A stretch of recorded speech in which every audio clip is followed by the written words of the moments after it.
Today we will be continuing the Everything Money saga when it comes to Palantir. They have released their newest episode in terms of analyzing the company, and as you know, if you've been following for a while, I have been sharing my thoughts along the way with their analysis, and in the last video, I purchased their software subscription to actually test out their stock analyzer tool and see what was up with that. Ran my own numbers. We're going to run through those quickly today, give you the update on how their thinking has changed and a bit of a rebuttal on my part. Here we are just looking at their historical analysis from the last time I wrote down these numbers. These are their numbers for the revenue growth, profit margin, PE, and they're asking for a 15% weighted average cost of capital. And the stock price, they put a $1 target, $3 target, $10 target at the high end for Palantir stock.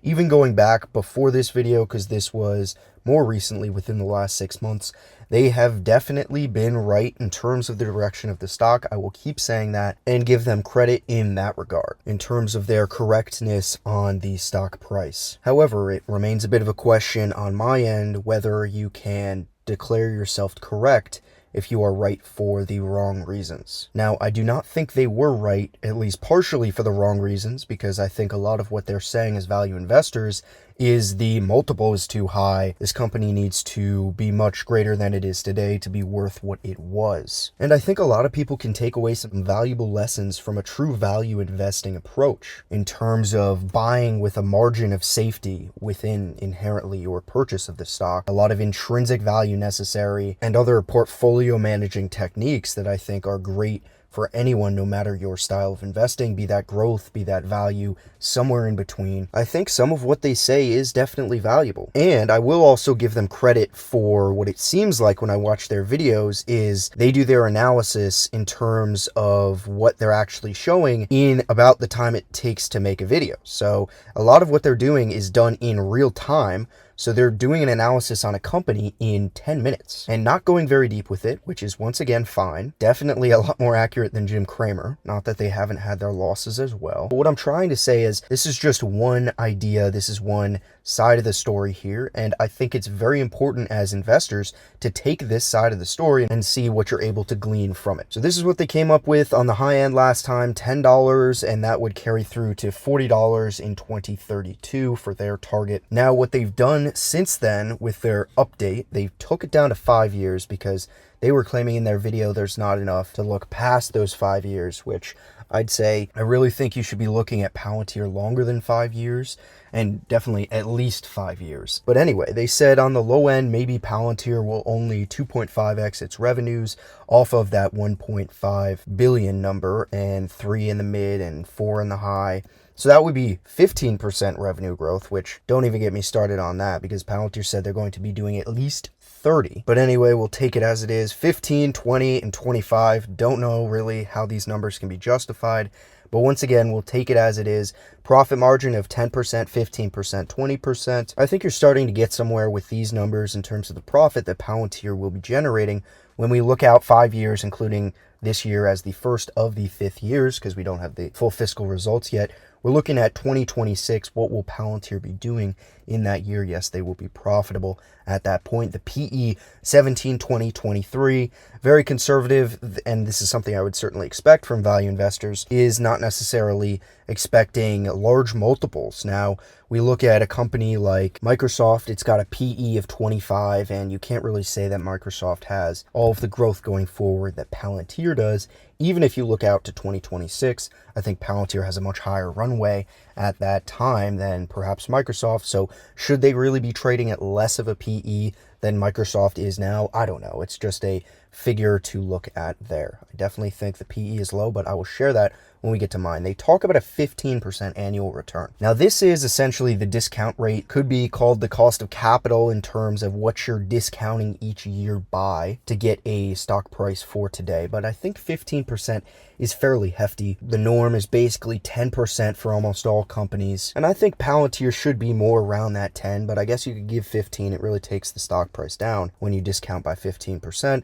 But that's how they get their numbers. $2 per share, $5 per share, and $8 per share when you round it. $4 billion market cap. Does that really make a lot of sense when Palantir's got $2 billion in cash?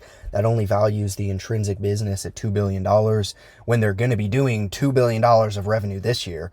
Are we really going to say that they should be worth 1x sales? And then for them to be doing $4 billion in sales on the low end for their projections, should they really be worth half of their sales plus the $2 billion in cash? It really doesn't make any sense. That's basically how you can start to think about and digest these numbers. If you add that 15% year on year, you get to $14 for the high end. So now let's move on to my analysis. So this is just my base case here. If you want to see my other numbers, you can find it in the description with my Palantir valuation model. The reason I keep mentioning it is not because I think everyone will go out and buy it. It's just because I think it's very valuable as an investor to run your own numbers, no matter how basic it is, because this is very basic right here. It'll really give you a lot of insight, especially if you haven't done much financial modeling. So you can start to see numbers, and instead of just listening to someone, and no matter who it is really, and hope and trust what they're saying is correct, not that they're deceiving you, but that they're doing the right work or they're even up to date on the numbers, that you can just run those and get a more accurate picture and then use that as a lens to take in other opinions. I think that's super helpful. Anyways, what I wanted to say here is I think Palantir could reasonably 5x their revenues from the 2021 figure of 1.5 billion, get to about 7.5 billion in the year 2026. This is after their target of 4 billion in the year 2025. I have them running a bit hotter than their guidance, of course, because I think they will continue to exceed their guidance, and that's where some of the upside can get captured. But regardless, you can argue with me on that revenue growth and the revenue eventually, but that's what I'm running with for a base case, and that is my revenue in the Palantir valuation model for the base case. Now the profit margin, I'm just sticking with what Everything Money actually had projected, 20%. I think that actually could work out. I'm not sure, it might be a little lower than this, especially as Palantir ramps to profitability. I think, of course, their non-GAAP figures will be much higher than this, but it remains to be seen what the actual profit gap margin will end up being. And then the PE, once again, this is where I differ from what they're saying, is just Palantir, a company that's growing. Let's assume for a second that it is growing at 38% year on year. Of course, this will come down over time. This is just an averaged rate. And let's say they do 38%. Well, are you really going to give them a 23 times, which would be closer to half that, really? I've gone through PEG a bunch here on the channel, the price to earnings over the growth. I really think Palantir will be worth a lot more because it's growing so fast. So sure, you can lower this, you can get lower numbers, but that's really what I stand with right now. I even have higher numbers than this in my Palantir valuation model. And I did a video on this. If the company is growing really fast, the multiple compression is just going to be ridiculous. I think 35 is fair here. I lowered that to the 10% as I was talking about, and we get a $16 price target for today in today's dollars, and $32 billion in terms of the market cap. And then you add that 10% year on year, which we discounted it by, to get $23 in the year 2026.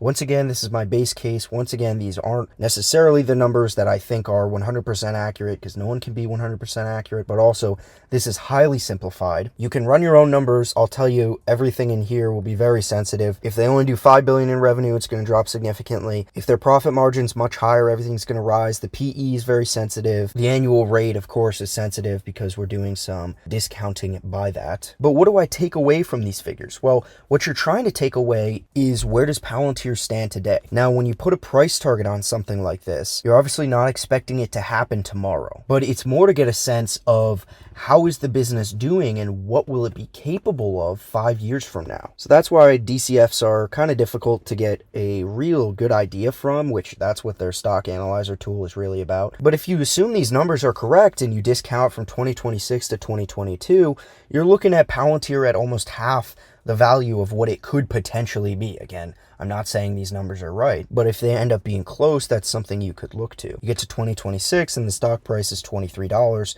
which is a 200% gain off of today, where that would be a 3x in stock price in 5 years. Once again, breaking down Everything Money, I think they're off on a lot of things. Granted, while I think they're going to be wrong on Palantir in the long term, they've been right, and they've been right by applying some methodologies when it comes to value investing, by saying, I'm not going to overpay for a stock, I'm only going to pay for what I believe the intrinsic value to be at certain levels. If the growth doesn't happen, of course, that lowers the price and everything like that. So when they give a lot of conservative numbers in terms of their growth, this is the update right here, 2.5, 3x, 4x, only 25% growth on the high end. Their bull case is expected to be below Palantir's guidance, which they've been beating every quarter, every year. But again, please take away from this, do your own modeling, build your own chart to get an idea. I hope this was helpful in some capacity. But I'm sure the Palantir tide will turn eventually, and unfortunately, like a lot of growth stocks and the market as a whole, we are waiting for things to improve. There are a lot of things messed up out there right now, and